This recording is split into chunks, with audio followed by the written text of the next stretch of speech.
Hi hello എല്ലാവർക്കും നമസ്കാരം. രാവിലെ 6 മണിയായിട്ടേ ഉള്ളേ. ഭയങ്കര ഒരു ആഗ്രഹം കട്ടൻ ചായ അവലോസോടി കൂടി കഴിക്കണമെന്ന്. ഈ അവലോസോടി ഇന്നലെ നമ്മുടെ ഇവിടെ ശബരിമലക്കൊക്കെ ആൾക്കാർ പോയിട്ട് വരുമ്പോൾ വീടുകളിൽ പ്രസാദം കൊണ്ടു തരും. അതിനകത്ത് ഉണ്ടാവുന്നൊരു സാധനമാണ് ഈ അവലോസോടി കേട്ടോ. അതിങ്ങനെ രാവിലെ തന്നെ ചായയിലിട്ട് കോരി കഴിക്കാൻ വല്ലാത്തൊരാഗ്രഹമായിരുന്നു.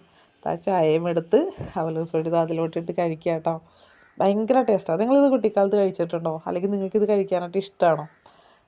എൻ്റെ ഈ ഒരു കുട്ടിക്കാലത്തേക്ക് ഈ അമ്മ വീട്ടിലെപ്പോഴും അവലോസൊടി ഉണ്ടാക്കി ഇങ്ങനെ ഡപ്പിയിലാക്കി വെക്കും. വെക്കേഷൻ ടൈമിൽ ഉറപ്പാണ്. കാരണം എന്താ വെച്ചാൽ ആ സമയത്ത് ഇതുപോലെ തന്നെ ഇത്രയേറെ പലഹാരങ്ങളൊന്നും കടയിൽ നിന്ന് വാങ്ങിക്കഴിക്കാനായിട്ട് സമ്മതിക്കില്ല, പൈസയും തരത്തില്ല. അപ്പോൾ ആ സമയത്തൊക്കെ വീടുകളിൽ എന്തെങ്കിലും ഇങ്ങനെ ഉണ്ടാക്കും. ഞായറാഴ്ച എന്തെങ്കിലുമൊക്കെ വീട്ടിലുണ്ടാക്കി വെക്കും.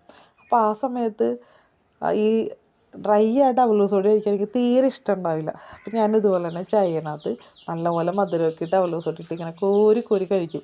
ഇതൊരു വല്ലാത്ത നൊസ്റ്റാൾജിയാണ് ഇപ്പോൾ ഈ കഴിക്കുമ്പോൾ എനിക്ക് കിട്ടുന്നത് കേട്ടോ.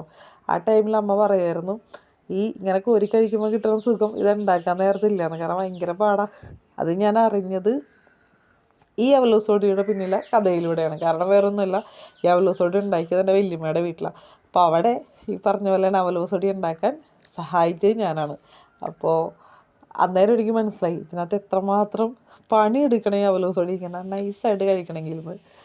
ഭയങ്കര സന്തോഷം കേട്ടോ. നിങ്ങളിത് കഴിക്കുന്നുണ്ടെങ്കിൽ പറയണത്. ഈ ചായയുടെ മുകളിൽ ഇങ്ങനെ വന്ന് പൊങ്ങി നിൽക്കുന്നത് തേങ്ങയാണ്. അത് കഴിക്കാനും നല്ല രസമാണ്.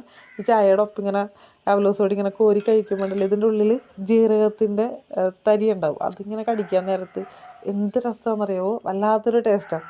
അപ്പോൾ നിങ്ങളിത് കഴിച്ചിട്ടുണ്ടെങ്കിൽ എന്തായാലും അഭിപ്രായം എഴുതുക. ഇതുപോലത്തെ നൊസ്റ്റാൾജിയുടെ ആയിട്ടുള്ള വിശേഷങ്ങളൊക്കെ ആയിട്ട് ഞാൻ വീണ്ടും വരും. Thank you for watching. എല്ലാവർക്കും ഒരു മനോഹരമായിട്ടുള്ള ദിവസം ആശംസിക്കുന്നു.